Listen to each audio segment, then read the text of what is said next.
13 athletes will represent the United States in the triathlon at the Paralympic Games in Tokyo. As our ABC tennis reporter Steve Smith tells us, one competitor from Encinitas had to overcome a life-threatening illness just to make the team. Amy Dixon is a blind triathlete who is a first-time qualifier for the United States Paralympic team. I really had very low expectations, but for whatever reason, the universe put everything together on the day and I managed to qualify, and I'm so grateful. Although she's ranked 6th in the world, her expectations to make the team were low.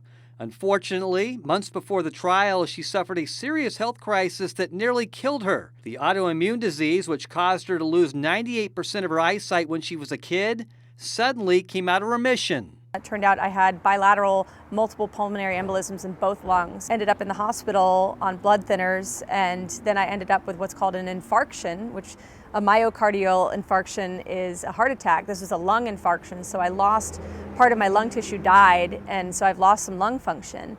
But she's a fighter, and despite nearly losing her life, she pushed through the pain to earn a spot on Team USA. I knew that I was going to do everything in my power to do it, and I even had doctors as recently as 2 weeks before the Paralympic trials in Wisconsin say, "Are you sure this is a good idea?" And I said, "No, it's a terrible idea, but I'm doing it anyway."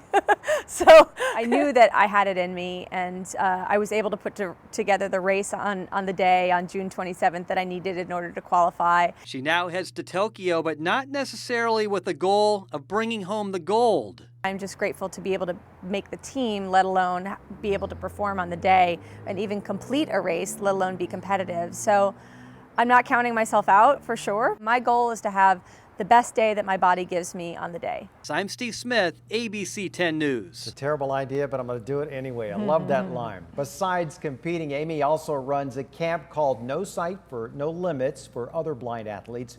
And despite being 45 years old, she has not ruled out the 2024 Games in Paris.